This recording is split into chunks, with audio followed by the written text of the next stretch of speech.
Bismillahirrahmanirrahim. Allahumma salli ala Muhammadin wa ali Muhammad. Alhamdulillah, Al-Fakir melanjuti pembahasan observasi dari ayat-ayat wilayah dan masih berkenaan tentang ayat tabligh.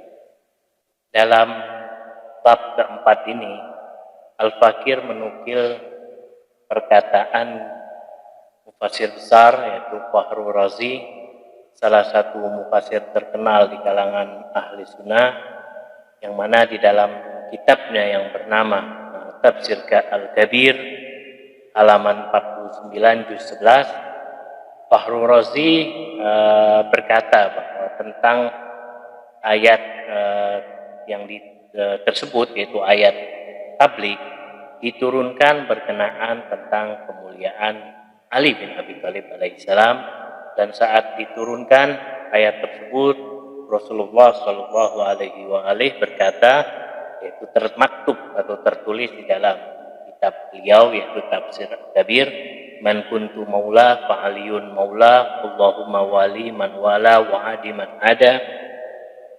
Di sini bisa dilihat kalimatnya, nuzilat bil ayah fi fadli Ali bin Abi Thalib walana walamma nuzilat hazihil ayah akhadha biyadihi. Di ayat ini di dalam Tafsir Al-Kabir dijelaskan diturunkan tentang kemuliaan Ali bin Abi Thalib, dan di saat diturunkan ayat ini akhadha biyadihi, yaitu Rasulullah sallallahu alaihi wasallam memegang tangannya Ali bin Abi Thalib, wa qala man kuntu maula fa aliyun maula Allahumma wali man wala wa adi man adah. Walaqiyahu Umar wa qala hani'an laka yabna Abi Thalib. Jadi man kuntu maula, yaitu siapa yang mengatakan aku adalah pemimpinnya, maka Ali adalah juga sebagai pemimpin. Allahumma wali man wala, ya Allah berikanlah atau jadikanlah Ali ini atau orang yang berwilayah ini, yaitu diberikan pertolongan, diberikan kemenangan, diberikan dan macam-macam. Wa adiman ada, dan orang yang memusuhinya maka dia kelak akan dimusuhi oleh Allah Subhanahu wa taala. Lalu pada saat itu falaqiyahu Umar menjumpai Ali faqala, dan berkata beliau yaitu Umar bin Khattab, hani'an laka ya ibn Abi Thalib, selamat bagimu wahai Ali bin Abi Thalib, asbahta maulaya wa maula kullu mu'minin wa mu'minah, engkau telah menjadi pemimpin atau maula kita bagi setiap mukmin dan mukminah. Nah, ini termaktub di dalam kitab Fakhrur Razi di dalam Tafsir Kabir juz 11 halaman 49. Masih banyak lagi para ahli tafsir yang mengatakan demikian. Peristiwa Al-Qadir terjadi di akhir dari hidup Nabi Shallallahu Alaihi Wasallam bersamaan dengan haji wada atau haji perpisahan, dan diikuti dengan atau dihadiri pada saat itu puluhan ribu umat Nabi Shallallahu Alaihi Wasallam, dan mereka datang dari berbagai macam daerah atau jazirah Arab. Ikhwan dan akhwat sekalian, perlu diketahui bahwa bukan hanya penduduk Madinah saja yang ikut serta di dalam haji wada tersebut, yaitu tempat saat itu yaitu berada di simpang 4 atau persimpangan. Itu arah utara menuju Madinah, arah timur menuju Irak, arah barat yaitu menuju Mesir, dan arah ke selatan menuju Yaman. Peristiwa Al-Qadir berkenaan atau jatuh pada hari Kamis pada saat itu tahun ke-10 Hijrah, 10 hari setelah Idul Adha. Nah, saat itu Nabi Shallallahu Alaihi Wasallam memerintahkan salah seorang untuk azan zuhur, yang mana pada saat itu di tengah teriknya matahari, yang pada saat itu di Ghadir Hum, tempat itu tidak ada kemah sama sekali karena singgah sementara tidak ada tumbuhan memang di saat itu karena di situ adalah sohro, ya, tumbuh atau sesuatu yang dijadikan untuk berteduh itu tidak ada, kecuali hanya kepala mereka itu dililit atau ditutupi dengan sorban-sorban yang mereka gunakan pada saat melaksanakan ibadah haji, dan itu semua untuk melindungi kepala mereka dari teriknya sinar matahari. Nah, setelah Nabi Shallallahu Alaihi Wasallam sholat, yaitu 4 ekor dari onta diambil dan pundak dari 4 ekor unta itu dijadikan sebagai mimbar atau tempat injakan Nabi Shallallahu Alaihi Wasallam agar umat pada saat itu bisa melihat wajah Rasulullah Shallallahu Alaihi Wasallam yang mulia di saat akan menyampaikan amanat atau wahyu terakhirnya. Nabi Shallallahu Alaihi Wasallam memulai pada saat itu dengan pujian pada Allah Subhanahu Wa Taala dengan berlindung, yaitu dari godaan setan yang terkutuk, dan memulai pidatonya yang mana salah satu atau isi dari penggalan pidato Rasulullah Shallallahu Alaihi Wasallam, Al-Fakir tidak membaca secara keseluruhan, hanya beberapa bait atau poin saja karena panjang. Ayuhan nas, wahai manusia, yusiku an ud'iya faujib, ana mas'ul wa antum mas'ulun. Aku ini mempunyai tanggung jawab dan kalian juga mempunyai tanggung jawab, kata Rasulullah. Wa kaifa tashhadun bihaqqi? Bagaimana engkau ini atau kalian ini bersaksi bihaqqi, dengan kedudukanku, dengan kebenaranku sebagai Rasul. Fasahan nas, lalu manusia pada saat itu serentak menjawab, nashhadu annaka qad balagta wa nasahta wa jahadta, bahwa engkau, kami telah menyaksikan bahwa engkau telah menyampaikan, engkau telah menasihati, dan engkau telah berjihad. Fajazakallahu khairan, mudah-mudahan Allah Subhanahu wa taala memberikan balasan bagimu. Summa qal, kemudian Rasulullah sallallahu alaihi wasallam melanjuti, alastum tashhadun an la ilaha illallah, apakah kalian bersaksi bahwa tidak ada Tuhan kecuali Allah, wa anni rasulullah ilaikum, dan aku ini adalah utusan bagi kalian, yaitu utusan Allah bagi kalian, wa anal ba'tsahat, dan hari kebangkitan adalah hak, benar, wa anallah yab'atsu man fil kubur, dan Allah akan membangkitkan manusia kelak di kubur. Waqalu, lalu mereka serentak beramai-ramai mengatakan, nasyhadu bidzalik, kami bersaksi itu semua. Qala Rasulullah melanjuti, Allahumma asyhadu, ya Allah aku bersaksi. Maqal, dan dia Rasulullah melanjuti lagi, ayyuhan nas atasma'uni, apakah kalian mendengarkanku atau taat kepadaku? Qalu na'am.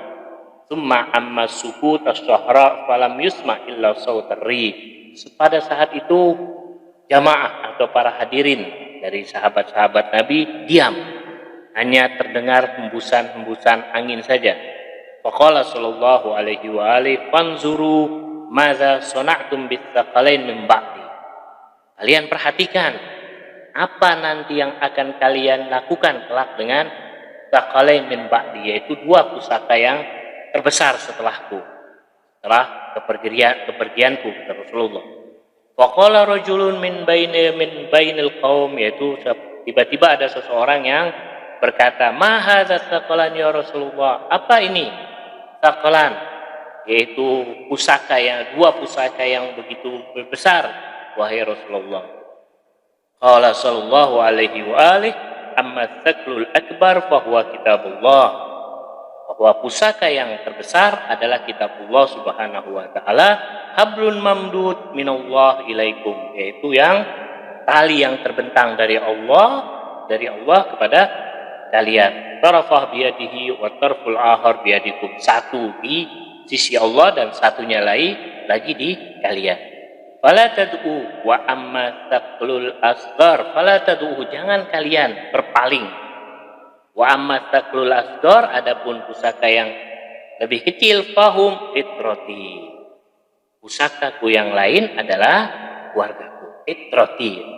Waqad akhbaranil latiful khabir, bahwa Allah Subhanahu wa taala telah mewahyukan, memberitahu kepadaku, annahuma, keduanya, kitabullah dan fitrah keluargaku, lan yaftariqa, keduanya tidak akan berpisah, keduanya tidak akan berseberangan, keduanya tidak akan berjalan sendiri-sendiri, keduanya selalu bersama. Lan yaftariqa hatta yarida alayyal haud, keduanya tidak akan berpisah hingga keduanya nanti berhadapan kepadaku di haud, yaitu surga. Fala tataqaddamuhuma, jangan kalian mendahulukan keduanya, kitab Allah dan keluargaku. Jadikan keduanya sebagai imam, sebagai petunjuk hidup.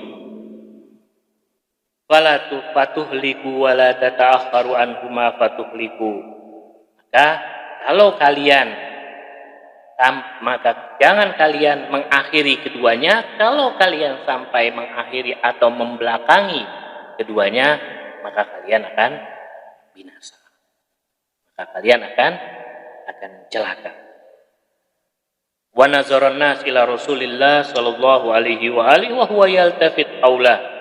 Jadi pada saat itu manusia saling menatap wajah satu sama lain dan menatap wajah Rasulullah sallallahu alaihi wa alihi. Lalu faqala Nabi sallallahu alaihi wa alihi, dilanjuti dari khutbahnya Rasulullah, Allahumma maulai, wa Allahumma maulai, Allah adalah Tuhanku, wa ana maulal mu'minin, aku adalah nabi, aku adalah pemimpin untuk kaum mukmin, wa aula minhum bi anfusihim, dan aku lebih mulia, kata Rasulullah, daripada kalian. Tsumma qala faman kuntu maula fa aliyun maula. Rasulullah melanjuti, maka paman kuntu maula, siapa yang menjadikan aku sebagai pemimpin, maka Ali juga akan menjadi pemimpin setelahku. Allahumma wali man wala wa adi man adah. Ya Allah, jagalah orang yang berwilayah kepada Ali bin Abi Thalib dan musuhi mereka yang menentang pada Ali bin Abi Thalib.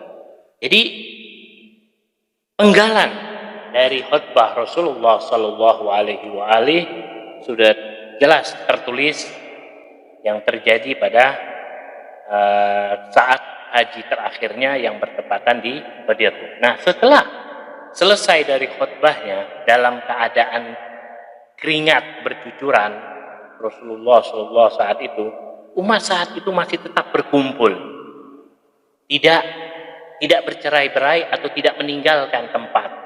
Mereka tetap seakan-akan mereka terhipnotis dengan pesan yang disampaikan oleh Rasulullah sallallahu alaihi wasallam, hingga turun ayat yang berbunyi al-yauma akmaltu lakum dinakum wa atmamtu alaikum nikmati. Nah, ayat ini akan dijelaskan nanti di bab selanjutnya setelah observasi ayat tadi.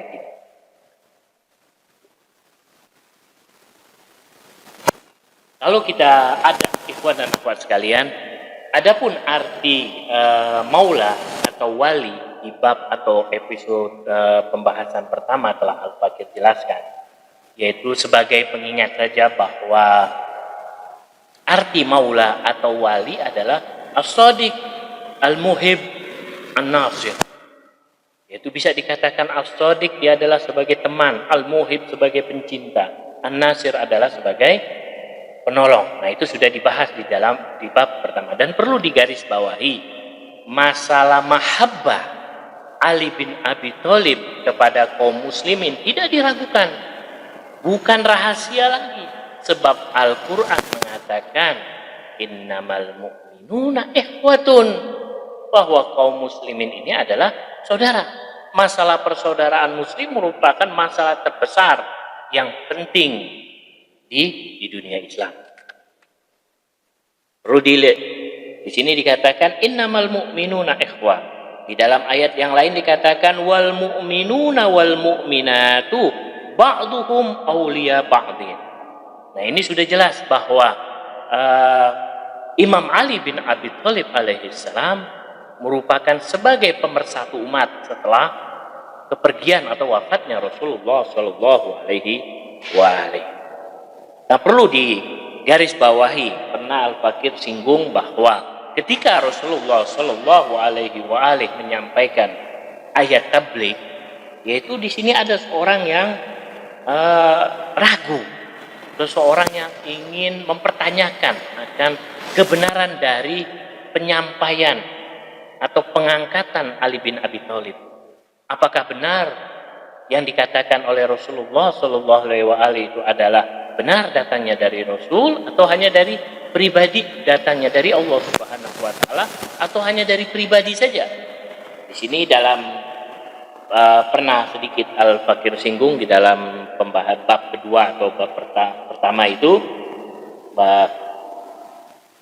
di dalam surat Al-Ma'arij, yaitu sa'ala sa'ilun bi'adzabin waqi' lil kafirina laisa lahu dafi' minallahi dzil ma'arij inna sya'na nuzul fi hadhil ayah huwa mayali. Jadi masalah sya'an nuzul, permasalahan turunnya ayat ini, yaitu innan nabi sallallahu alaihi wa ali ayyana aliyan khalifah yauma ghadir. Jadi ketika Nabi sallallahu alaihi wa alihi menentukan khalifah Ali sebagai pemimpin setelah Rasulullah di Ghadirhum, wa qala bihaqqih, dan dia berkata man kuntu maula fa aliyun maula, yaitu seseorang datang pada Rasulullah Shallallahu Alaihi Wasallam yang meragukan akan kebenarannya. Dia berkata, wa qala laqad amartana an nashhada an la ilaha illallah. Engkau telah memerintahkan kepada kami untuk kami bersaksi kepada Allah, tidak ada Tuhan kecuali Allah, wa annaka Muhammad Rasulullah, dan engkau adalah utusan Allah. Wa syahidna, kami bersaksi, kami yakin.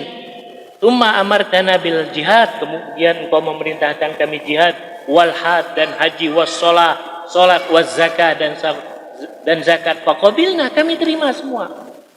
Falan tardu bi kulli dzalik hatta aqamta hadzal fata Ali musyiran ila Ali bin Abi Thalib, hingga orang itu berdiri. Orang ini berdiri dan menunjuk kepada Ali dengan jarinya.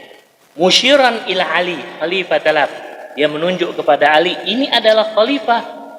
Wa qultu man kuntu maula fa aliyun maula fa hadza minka, apakah ini darimu? Aminallah, atau dari Allah? Dia bertanya. Qala Nabi berkata sallallahu alaihi wasallam, wallah alladzi la ma'budu siwa innahu minallah, bahwa tidak ada Tuhan kecuali bahwa ini semua dari Allah. Faltafata ilaihi, lalu dia menoleh kepada Nabi An-Nu'man, yaitu orang ini bernama An-Nu'man bin Harith. Wa qala, dan Nu'man ini berkata menantang kepada Nabi, ilahi in kana hadza haq, jika penyampaian tentang khalifah atau tentang wilayah kepemimpinan ini adalah benar, minka, darimu wahai Allah, fanzil alaina hijaratan minas sama, turunkan kepada kami ini batu dari langit. Fa fuji'atan nazalat hijara minas sama, tiba-tiba turun batu minas sama dari langit, ala ra'si, di atas kepalanya, wa qatalatu, dan langsung seketika itu terbunuh saat itu. Panuzilat ayat, lalu diturunkan ayat ini, sa'ala sa'ilun bi'adzabin waqi'. Nah, itu sya'an nuzul dari surat Al-Ma'arij, yaitu sa'ala sa'ilun bi'adzabil waqi'. Nah, itu bisa dirujuk ya, dirujuk di dalam kitab tafsir ya, seperti misalkan di sini beberapa mufassir dari ahli sunnah juga meriwayatkan, seperti Al-Qurtubi fi tafsirih Al-Ma'ruf, wa Alusi fi tafsir Ruhul Ma'ani, wa Abu Ishaq At-Ta'labi di dalam tafsirnya juga meriwayatkan. Jadi bukan hanya di dalam mazhab Syiah saja yang meriwayatkan bahwa surat atau surat Ma'arij yang berkenaan dengan Sa'ala Sa'ilun bi'adzabil waqi ini menafsirkan tentang Nu'man bin Haris yang memprotes, yang mempertanyakan kebenaran tentang pengangkatan Ali bin Abi Thalib. Di ahli sunnah pun diriwayatkan. Ini saja yang bisa Al-Fakir sampaikan. Kurang lebihnya nanti insyaallah Al-Fakir akan lanjutkan. Wabillahi taufiq wal hidayah. Wassalamualaikum warahmatullahi wabarakatuh.